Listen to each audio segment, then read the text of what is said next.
বন্ধুসকল এখন সস্তা গাড়ী কিনাৰ কথা ভবাৰ লগে লগে প্ৰথম যিকেইখন গাড়ীৰ কথা আপোনালোকৰ মনলৈ হয়তো আহে সেইকেইখন হৈছে মাৰুতিৰ এল্টো নহলে ৰেনল্টৰ কুইড কিন্তু মই যদি আপোনালোকক কওঁ যে আপোনালোকে এই গাড়ীখনতকৈ এখন ভাল গাড়ী যিখন দেখিবলৈ ধুনীয়া ফিচাৰ্ছ খুব ভাল আছে আৰু কমফৰ্ট ওয়াইজো এই গাড়ীখন বাকি কেইখন গাড়ীতকৈ ভাল হয় আৰু এই গাড়ীখনৰ দামো যদি কুইড বা এল্টোতকৈ কম হয় তেনেহলে হয়তো আপোনালোকে বিশ্বাস কৰিবলৈ অকমান টান পাব কিন্তু আজি মই আপোনালোকৰ মাজলৈ এনেকুৱা এখন গাড়ী লৈ আহিছো সেই গাড়ীখন হ'ল ডেটছনৰ ৰেডিগো হয় বন্ধুসকল আজি মই আপোনালোকৰ মাজলৈ লৈ আনিছো ডেটছন কোম্পানীৰ ৰেডিগো গাড়ীখন আৰু এই গাড়ীখনে যেটো এন্ট্ৰি লেভেল হ্যাচবেক সেগমেন্ট আছে সেই সেগমেন্টটোত লুক ওয়াইজ কক বা কমফৰ্ট ওয়াইজ কক বা পাৰফৰমেন্স ওয়াইজ কক এটা খুব বঢ়িয়া পাৰফৰ্ম কৰি আছে গতিকে আজি মই এই ডেটছনৰ ৰেডিগো গাড়ীখনৰ এটা ডিটেইল ৰিভিউ আপোনালোকৰ মাজলৈ লৈ আনিছো মই আপোনালোকক কম এই গাড়ীখন দেখিবলৈ কেনেকুৱা লুক ওয়াইজ কেনেকুৱা হয় ইয়াৰ ফিচাৰ্ছ কি আছে কমফৰ্ট কেনেকুৱা আৰু গাড়ীখন চলাই কেনেকুৱা লাগে গতিকে ভিডিঅ'ৰ শেষলৈকে চাই থাকক বন্ধুসকল আৰু ভিডিঅ'টো যদি চাই ভাল পায় তেনেহলে এটা লাইক দি দিব আৰু কমেন্ট কৰি জনাব আপোনালোকে ভিডিঅ'টো চাই কেনেকুৱা পালে ওয়েলকাম টু অসমীয়া হুইজ বন্ধুসকল মই আপোনালোকৰ হোষ্ট আৰু দোস্ত Jyoti now let's start the video'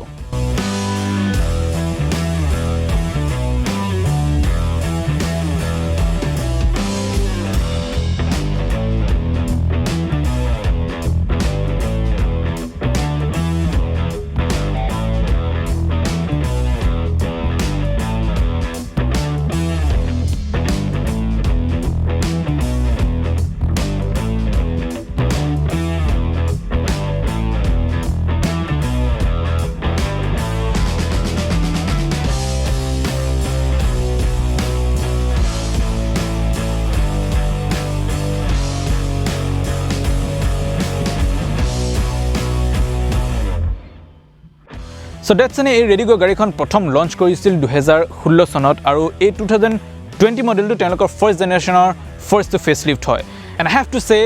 ডেটছনে এই গাড়ীখনৰ ফেচলিফ্টত খুব বঢ়িয়া কাম কৰিছে because now the car looks bolder sportier and more aggressive than ever before so ফ্ৰণ্টত যিখন গ্ৰিল আছে সেই গ্ৰিলখন আগৰ ৰেডিগোখনতকৈ এতিয়া ডাঙৰ কৰিছে এটা হানিকম গ্ৰিল দিছে আৰু সাইডত এই যেটো ক্ৰোম ফিনিশ দিছে সেই ক্ৰোম ফিনিশটো গাড়ীখনক এটা প্ৰিমিয়াম ফিল দিয়ে আৰু এই গাড়ীখনৰ যেটো লুকছৰ সবতছে ইন্টাৰেষ্টিং কথা হ'ল হেতু হ'ল এই যেটো এল শেপড এলইডি ডিআৰএল আছে এই এল শেপড ডিআৰএল টোৱে গাড়ীখনক এটা ডিস্টিংটিভ লুক দিয়ে যাৰ কাৰণে আপোনালোকে বহুত দূৰৰ পৰা এই গাড়ীখন ধৰিব পাৰিব যে এখন ডেটছনৰ ৰেডিগো হয় বিকজ এনেকুৱা ফগ লেম্প আৰু এনেকুৱা এলইডি ডিআৰএল এই সেগমেন্টৰ বাকি কোনো গাড়ীতে নাপায় and let me tell you guys first in this segment feature এই গাড়ীখনত দিছে হেতু হৈছে LED fog lamp যেটো এই সেগমেন্টৰ বাকি কোনো গাড়ীতে আপুনি নাপায় আৰু এই যেটো ওভাৰঅল বোল্ড লুক আছে সেই বোল্ড লুকটো কমপ্লিমেন্ট কৰিছে এই শাৰ্প হেডল্যাম্পটোৱে সো এই যেটো ওভাৰঅল গাড়ীখনৰ লুক আছে ফ্ৰণ্টৰ লুকটো খুবেই এগ্ৰেছিভ হয় এটা বোল্ড আৰু লগত এটা স্পৰ্টিয়াৰ লুক ডেটছনে দিছে সো আই হেভ টু সে ডেটছন হেজ ডান আ great job in designing the front of the কাৰ নাও কামিং টু দি সাইডৰ গাড়ীখনৰ লুকত বিশেষ কোনো ধৰণৰ খালখলনি কৰা হোৱা নাই the car looks same almost the same from the side and I really like this bodywork on this side of the Redigo. It gives যেটো aggressive look গাড়ীখন আছে বা যেটো sharp look গাড়ীখন আছে সেই sharp look টো এই bodyworkটোৱে কমপ্লিমেন্ট কৰে আৰু সেই একেটা sharp look কন্টিনিউ কৰে সো সাইডত যিখিনি চেঞ্জেস আছে সেইখিনি হৈছে এটা নতুনকৈ ডেটছনৰ বেজিং দিয়া হৈছে ইয়াৰ যিখন ORVM আছে সেই ORVM খন আগতকৈ সলনি কৰিছে ৰিডিজাইন ORVM দিয়া হৈছে and one of the biggest changes of this new Datsun Redigo are the wheels এই হুইলটো সাইজৰ 14 ইঞ্চ যিখন পুৰণা ৰেডিগো আছিল তাৰ যেটো হুইল সাইজ আছিল হেতু হল 13 inch but now the wheel size has increased to 14 inch যি আপোনালোকক গাড়ীৰ যেটো গ্ৰিপ আছে ওভাৰঅল গ্ৰিপটোত আগতকৈ ইমপ্ৰুভমেন্ট হ'ব and this wheel is complemented by this penta blade wheel cover যেটো ব্লেক আৰু সিলভাৰ এটা লুক দিয়া হৈছে and which looks really nice so overall সাইডত মই যেনেকৈ ক'লো গাড়ীখনৰ লুকত বিশেষ খালখলনি কৰা নাই but still the car looks really very great from the side and it has that tall boy feel to the car and moreover let me tell you guys here the ground clearance ase hetu hol 187 mm which is the biggest in this segment মই যদি কুইডৰ কথা কওঁ বা এসপ্ৰেছো বা এল্টোৰ কথা কওঁ সেই গুটেবোৰ গাড়ীতকে এই গাড়ীখনৰ যেটো গ্ৰাউণ্ড ক্লিয়াৰেন্স আছে হেতু বেছি হয় গতিকে আপোনালোকে উখপখ ৰাস্তা বা যিকোনো ধৰণৰ ৰাস্তাত যাবলৈ বা স্পিড ব্ৰেকাৰ ওপৰদি যাবলৈ কোনো ধৰণৰ অসুবিধা নাপায়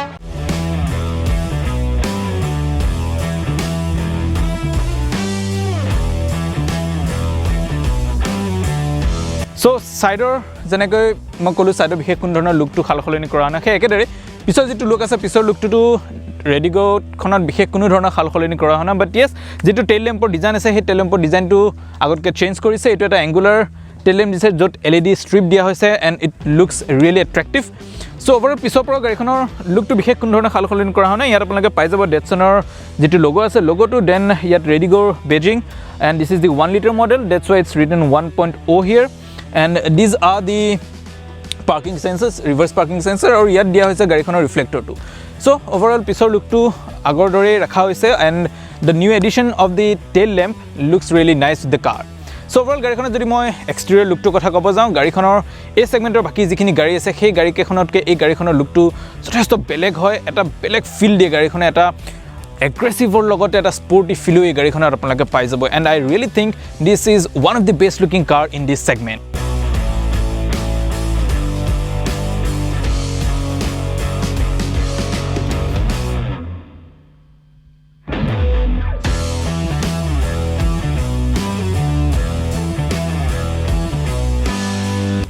সবনে গ'লে এখনে যেটো হুইল বেস আছে হেতু হল 2348 mm যেটো সেগমেন্ট ওয়াইজ গুড এনাফ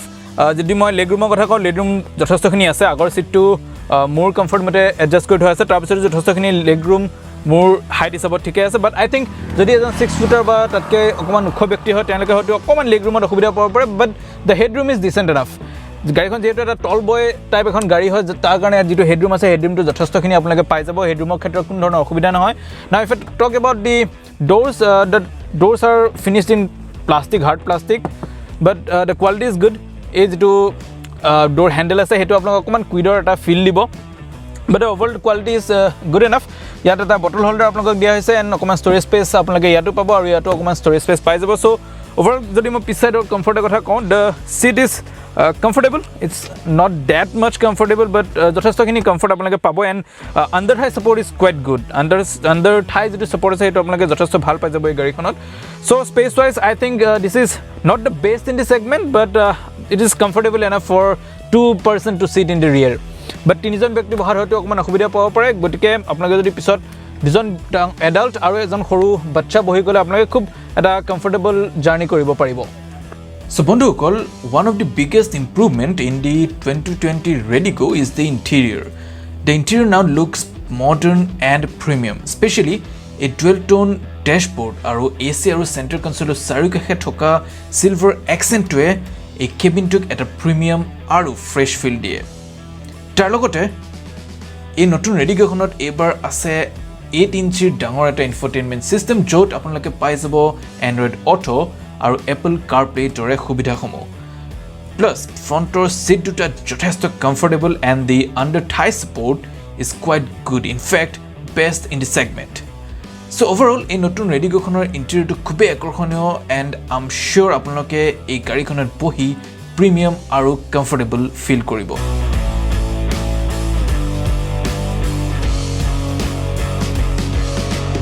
বন্ধুসকল এই নতুন ৰেডিগোখন আপোনালোকে ৰিভাৰ্ছ পাৰ্কিং সেন্সৰ লগতে পাই যাব ৰিভাৰ্ছ পাৰ্কিং কেমেৰা যদি মই আপোনালোকক দেখাওঁ আপোনালোকে এই ডিসপ্লেখনত দেখাব ৰিভাৰ্ছ পাৰ্কিং কেমেৰাটো এইটো হয় কিন্তু ইয়াৰ যেটো গাইডলাইনছ আছে হেতু এডাপ্টিভ গাইডলাইনছ নহয় এটা নৰ্মেল গাইডলাইন দিয়া আছে সো মই এটা গাড়ীখন এটা টেষ্ট ড্ৰাইভ লৈ চাম and let's see how this car performs so initially আইডলিঙত ভাইব্ৰেশ্যন খুবেই less but little bit of engine noise is there since it is a 3-cylinder engine so little bit of noise is evident so this new Redigo comes with the same two engine option one is the 800cc 3-cylinder engine that comes with 5-speed manual transmission and he engine produce kore 52 bhp of power and 72 newton meters of torque and one more engine option that is 1 liter hetu same 3-cylinder engine hoy but that 1 liter produces 67 bhp of power and 91 newton meter of torque but the 1 liter engine you will get in two transmissions one is the 5-speed manual and one is the AMT that is the automatic transmission I'm riding this 1 liter version so gaikhono initial pickup 1 liter hisabe thike ase it's not that fast but it's good enough for city rides and now the turnings I think the suspension my ahote garikhonar rear side bohi aisilo so the suspension setup is on the stiffer side somehow so which will give you a little bit of confidence while driving in the highway. Now I have to see how this car performs on the potholes and on the speed breakers. Yeah, so like I said, the suspension is a little bit on the stiffer side, but it's not that annoying that jodi gator upore gole apnake bumpy basic feel nokore, iman besi stiff nohoy. It will give you both the comfort during a bad patch and confidence and rideability during highway drives. So if I talk about the steering wheel, it's quite light. Now I'm going at a very low speed and I can feel the steering is quite light, which is good for city riding. Apnar city bita maneuver koribole khube easy pabo, jehetu steering the light hoy apnaloke traffic er majot jabor karone kuno dhoroner okhubidha napaয়. So this car is mainly for the city rides. Jodi apnaloke day to day commute kori ase, it will give you a very good mileage. The ARS certified mileage is around 23 km, but as per the customer feedback, this car gives around 22 to 21 to 22 km per liter in the city, so which is quite good for your day-to-day use. And now I'm going over a bad patch and I can feel the suspension is working really nice. Iman moi bumpy feel kora nai, jitu absorption asa suspensioner absorption যথেষ্ট ভাল হয়. And one more thing is the jitu view ase from the driver side is quite good because it is a tall car, so আপোনালোকে যেটো view পাব, ভিউটো যথেষ্ট ভাল পাব. মোৰ over the seat is quite straight upright, so' আপোনালোকে বহিও যথেষ্ট কমফৰ্ট পাব এণ্ড ভিউটো যথেষ্ট ভাল পাব. চ' এগেইন চিটিৰ মাজত মেনিভাৰ কৰিবলৈ আপোনালোকে যথেষ্ট ইজি হয় because of the wide viewing angle. This car comes equipped with ABS and EBD, that is electronic brake distribution. So' ব্ৰেকটো যথেষ্ট ভাল হয়. It has a gradual feel যেতিয়া আপুনি ব্ৰেকটো এপ্লাই কৰে. এণ্ড ABS থকাৰ কাৰণে আপোনালোকে যিটো পেনিক ব্ৰেকিং আছে বা হাৰ্ড ব্ৰেকিঙত কোনো ধৰণৰ অসুবিধা নাপায়. This car will take care of the brakes and skid out নহয় যিহেতু ABS আছে এই গাড়ীখনত.